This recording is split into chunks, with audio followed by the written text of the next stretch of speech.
Welcome to Brotherly Love FC. Chris O'Connell here. This is the show all about Philly soccer. We talk World Cup. We talk Philadelphia Union. We talk the youth developmental leagues. We talk high school, and we talk soccer, collegiate level soccer. And Tom Loudon joining me as always. We're going to start at least today with the collegiate level. Absolutely. We have a little bit of everything today, but we're starting off at the collegiate level, who's someone who knows the game really well.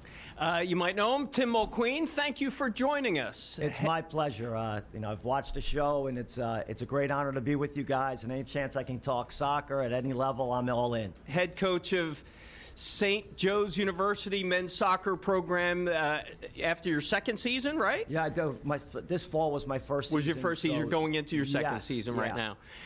Well, talk about what's soccer like on Hawk Hill? I think we're in a really good place. Last year we made the Atlantic 10 tournament for the third time since 1994 only. We've recruited very well locally. Our motto is to win the city and turn the city crimson. And we've been blessed to, the last two recruiting cycles, get some of the best players out of the Philadelphia area and the surrounding areas. So, we finished sixth in the middle of the table, the A10, which was good for us in our first year. But we call that the appetizer. We want to move on to bigger and better. And, the guys are working hard in the spring, and we have a really strong recruiting class to go on last year's class. So I think we're on the ascendancy. And as long as I don't screw it up, we'll be all right. So this is coming home for you, right? I mean, this is you went to St. Joe's, you played at St. Joe's. Talk about making that decision to come back and take on the program. Yeah, I wouldn't have had the career I had if it wasn't for St. Joe's. I was blessed to come here. I got to play as a starter for 3 seasons and played well in front of the right people, which led to a coaching job at Rutgers.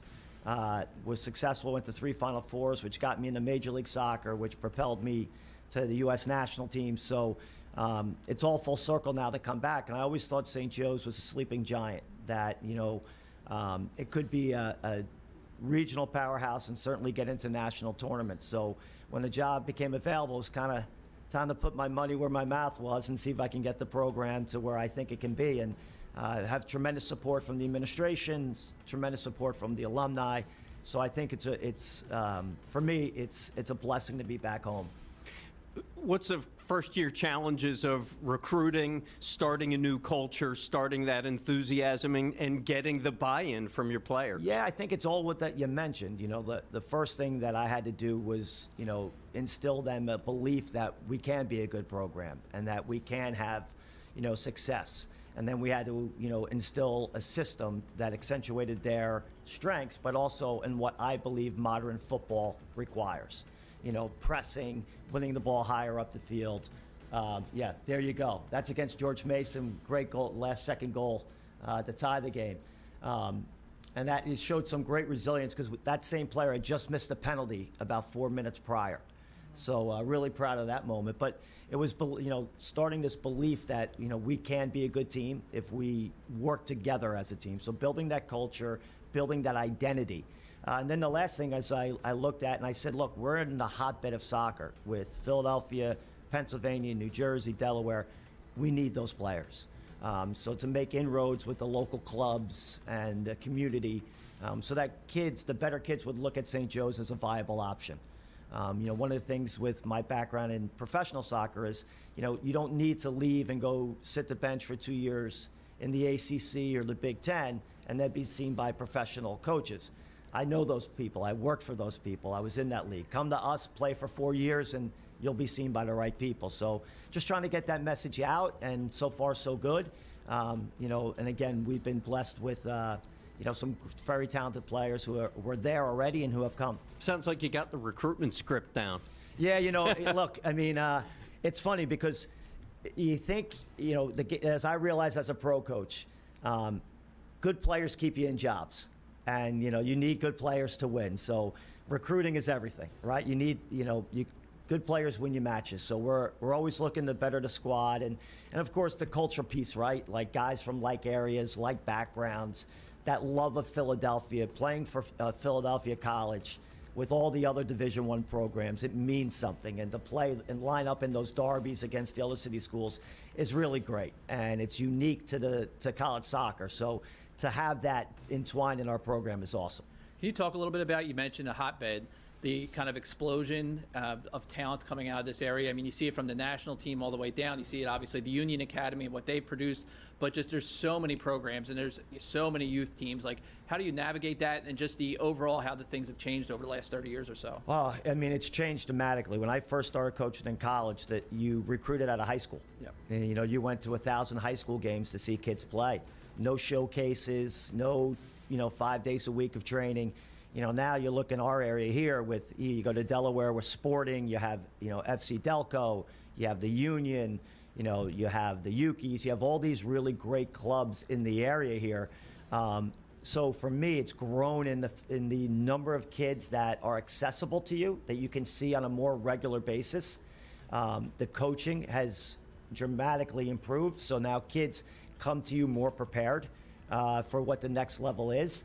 And then, you have something to aspire to. Like, what kid in this area wouldn't want to put on a Union jersey and play in Subaru Park, right? So I think that's all changed the landscape of college soccer, because there's an end game now. When I initially played in college and coached in college, the end game was indoor soccer. And now we have, full-blown, 30-team professional league that these kids can go to. And, it starts at a young age. And, we're blessed in this area to have great club coaches, great club environments, and it's really accelerated the talent pool here that has put players, the Brendan Aronsons, the Sullivans, and the different players that have come out of this area who now have represented the United States. It's amazing. What would you tell kids who are coming up in that developmental stage, looking to get recruited to college? What do they need to be doing right now to get seen by a coach like you? Play. I think it's more important. It's not the club that you're with, it's that you're playing. Good players are found. It doesn't matter. Certainly if you're playing with the Union, maybe your exposure a bit different. But I tell a story that we had a player, when I coached in Kansas City, who played at West Texas State youth soccer. And he had a 15-year MLS career representing the national team. If you're a good player, you're going to be seen. People are going to find you. There's enough connectivity now amongst coaches. So I would tell those kids, go somewhere where you're wanted, play as many games as you can, and get in good training environments, because that's really where you develop and matures in training.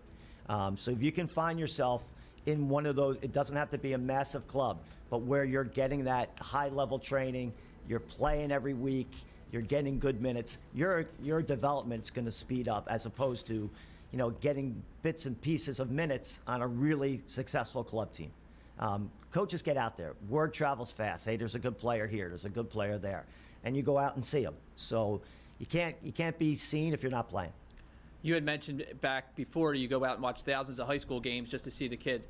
Now, for parents, as I went through it, you're being pulled in a number of directions. It's super expensive. It's a lot to take on.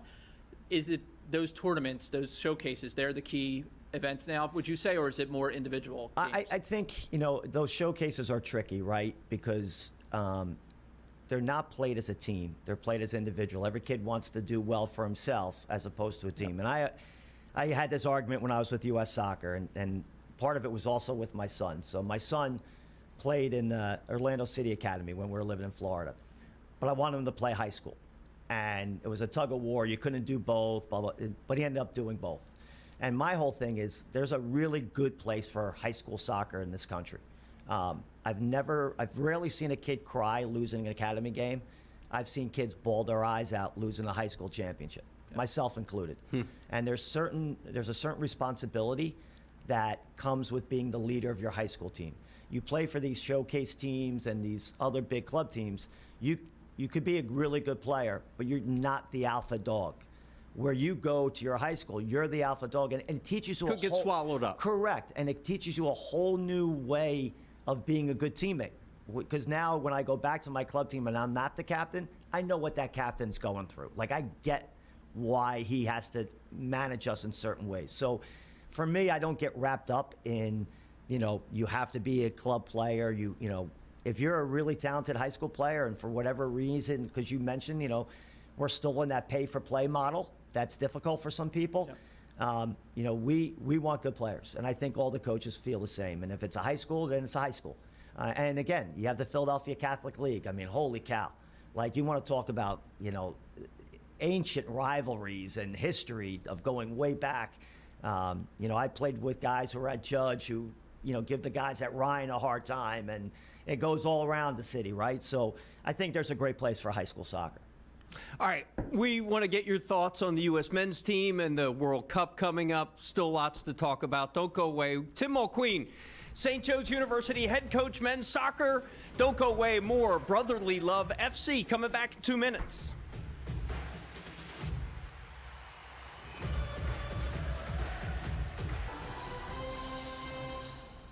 Welcome back to Brotherly Love FC, the show all about Philly soccer. Tom Loudon sitting in, also with Tim Mulqueen. He is the head coach of St. Joe's University men's soccer program. Thanks for coming in. Thank you again for having me. It's great to talk football at any time. So yeah. Thank you so much. Now, college, but you also have a lot of experience on the national level. You coached with the U.S. men's Olympic team. Can you talk about your international coaching experience? Yeah, so in 2005, I was hired to be an assistant coach for the youth national teams, the under-17s and the under-20s, and was blessed to go to 4 Youth World Cups. That got me into the 2008 Olympic Games in Beijing, which also turned into 2010 World Cup in South Africa. So I've had, from the under-17s to the senior team, a great experience with representing our country. It's the greatest country in the world, and every soccer player's dream is to represent their country. And that even though it was as a coach, I took tremendous pride in it. And it's, the Olympic Games, I know everybody talks about the World Cup, but for me, being an American, growing up watching the Olympics and walking in opening ceremonies to this day is the highlight of my career. I can't imagine what that was like. Yeah, you're surrounded by all these other great athletes. Michael Phelps was in that Olympics. He won the 8 gold medals. You had the Redeem Team basketball. You had all these guys. And, you're walking in with the delegation. Everybody's chanting USA. And you're like, holy cow, this is, you got to get goosebumps thinking about it now. It's just an overwhelming experience to represent your country on that grand stage. And you go back to all the things that got you there. My high school coach, my goalkeeper coach who invested so much time, and my parents. And it's just it's hard to put into words just how amazing it is.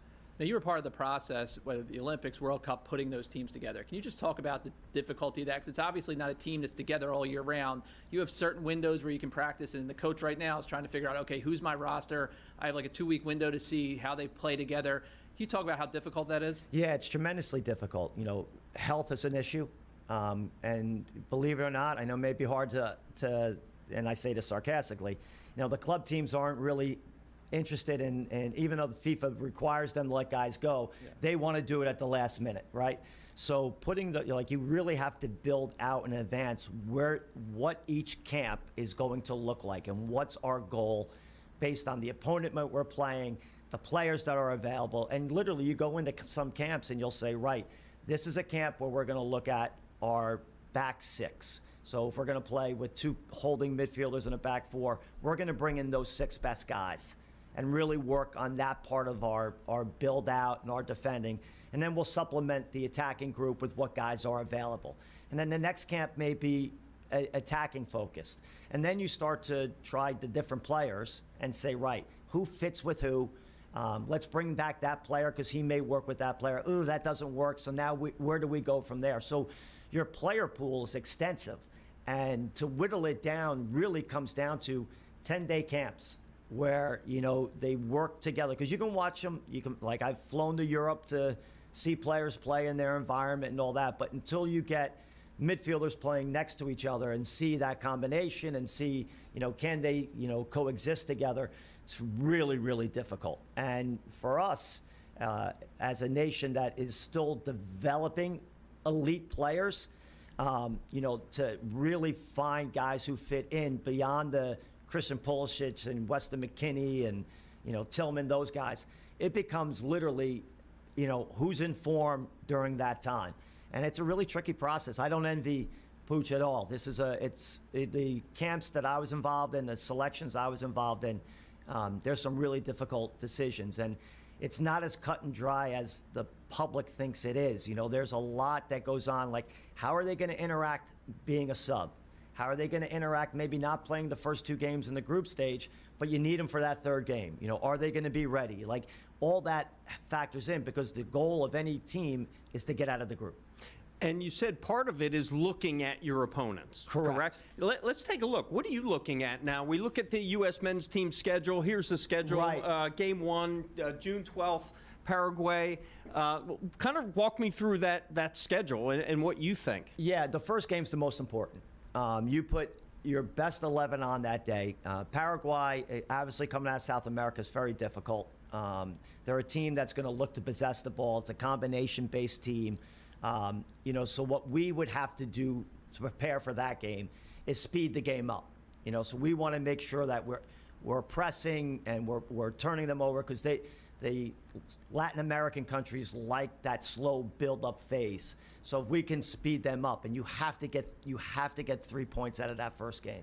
If I'm the U.S. in this round, Australia's tricky in the second game because of the fact that they're going to be more combative. It's going to be more difficult. They'll sit in and look to counter, which is always a tough thing for American teams, is to break an opponent down who sits in. Where Paraguay will go up and down. They'll take their chances. They'll fancy themselves in possession.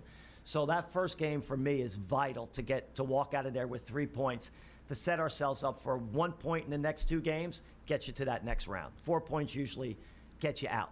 So in addition to just the points, just in terms of the pressure of winning that first game, if you were able to win that game, obviously it probably takes a load off. But if you don't, can you talk about like how that can impact the team? It's tremendous. So an under-20 World Cup, for instance, we played South Korea the first game, and we drew 1-1. And we had a very talented team, a team that ended up in the quarterfinals with Michael Bradley and these guys who went on.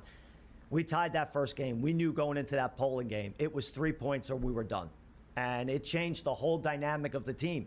You know, you win that first game, you can take players off. You can get guys some minutes. You can play guys 60 minutes and take them off that final 30. So it gives you some leeway to get some players experience in the World Cup, get some fresh legs onto the team. You lose that first game, it's all hands on deck for game 2. So it really changes the psyche of the team and the coaching decisions that go into it. You know, you get a guy who may be carrying a knock. You want to get those 3 points in that first game, so now you can maybe rest them for game 2 and get them into game 3. And then you have the yellow card situation.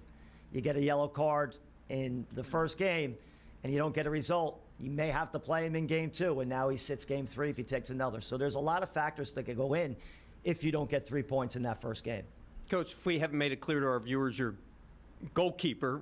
Correct. You're one of the best goalkeepers at St. Joe's product, and you've coached goalkeepers throughout your career. Yeah. What does this team look like in terms of the goalkeeper? Who are we going to see? Who would you put in first game? Well, I mean, I think the die's been cast now for Matt Freese. Matt Freese, yeah. You know, and Matt's, you know, he's done well for himself. Again, though, you know, you look at the lineage of goalkeeping you go back to Tony Meola, to Friedel, to Keller, to Howard.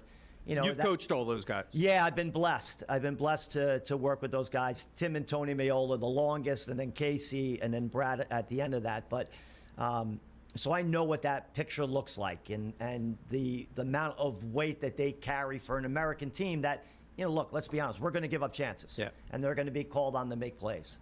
You know, going in with a young goalkeeper, relatively inexperienced, you know, international goalkeeper, there's no stage like the World Cup. You can't prepare for it. And you can play all the club games at Everton and, you know, Liverpool and, you know, everywhere else. You know, KC played, you know, throughout his career in Germany. That World Cup's a different beast. And, you know, he's gonna feel nerves. He's gonna have jitters. My hope is that the first save is comfortable, but yet somewhat difficult, so he feels into the game. And then I think, you know, if he can get that first game under his belt and feel confident, he'll build on that as we go. But it's for us, it's ironic because that's been like our lockdown position, right? Almost our best player on the field every time. And now, you know, just the way cyclically it's not. Right. And, you know, I have full faith in Matt. I think his club goalkeeper coach, Rob Vartusian, is excellent at NYCFC, so I think he'll be well prepared. But he's going to have to step up. and there's going to be a lot of weight on those shoulders. All right, we're going to talk World Cup. We're going to take another quick break. We'll talk World Cup coming to Philly. How excited are you about that? Don't go away. Brotherly Love FC coming back after the break.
Welcome back to Brotherly Love FC. 126 days away from the start of the World Cup, and that is the lineup in Philadelphia at Lincoln Financial Field. Actually, they'll be calling it the Philadelphia Stadium when it comes to you. We can't use that, but for us, it's the link.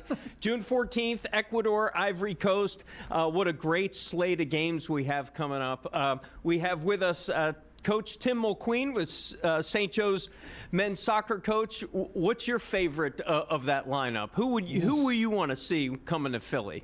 Look, for me, how do you not want to see France? With Mbappe and the team they have. I mean, they're obviously a favorite. I think Brazil is going to be back to being Brazil with Ancelotti as the coach.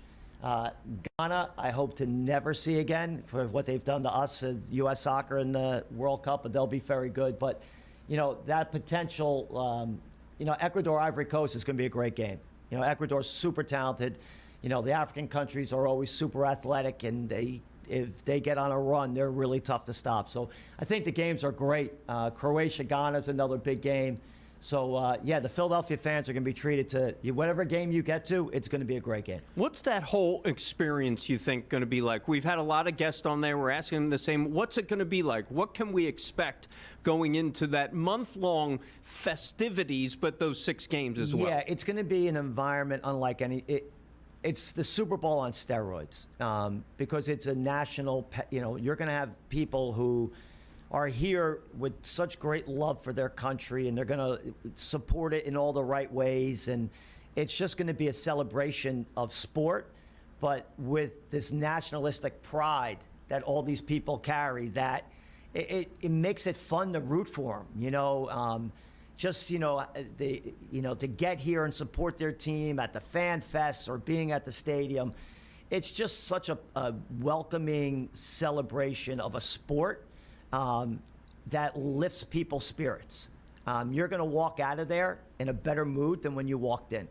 I'm a long-suffering New York sports fan, and I'll leave games where we lose and I'll be crushed. Even going into the game, I'll be crushed. But the World Cup lifts people's spirits because it's such a unique experience. So I think anybody who has the pleasure and fortune of experiencing it is going to walk out of there with a great love for the sport and a really great experience.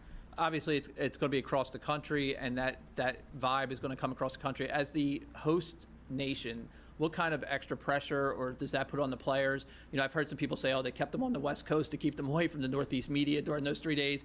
Probably not true, but the point is, like, is that more an advantage or could it be a disadvantage? Oh, I think it's a double-edged sword. I haven't been around the group. I didn't coach the group, but knowing the players that played in '94, you know, and they actually got out of the group and then they lost to Brazil on July 4th. They felt a lot of pressure to perform on home soil. They had great support in the crowd, but that only carries you so far, right? There's a pressure for this group, especially because, you know, there's been a lot made of the players and where they play their club football at, that this group has to do well. And they're going to be under a media scope that, you know, it's a 24-hour media cycle now. So there's a lot of pressure playing at home. Personally, I think playing away is much easier than playing at home. You won't be pulled into different directions in terms of tickets and media requests and all that goes with it. You know, family, friends. So I think it carries an extra burden playing at home beyond just the performance on the pitch. What do you think when the World Cup comes here, leaves here? What kind of an impact do you think it will leave on this area, not just on the legacy of what happened here, but the growth of the game? Yeah, I think it will grow the game. I think this area in particular has, you know, all the way back to the Philadelphia Adams and, you know, has a great tradition of soccer. And I think it's only going to lift this area again, which is insane because it's such a high soccer area anyway. But I think Philadelphia will be at the forefront of growing this game again. And I think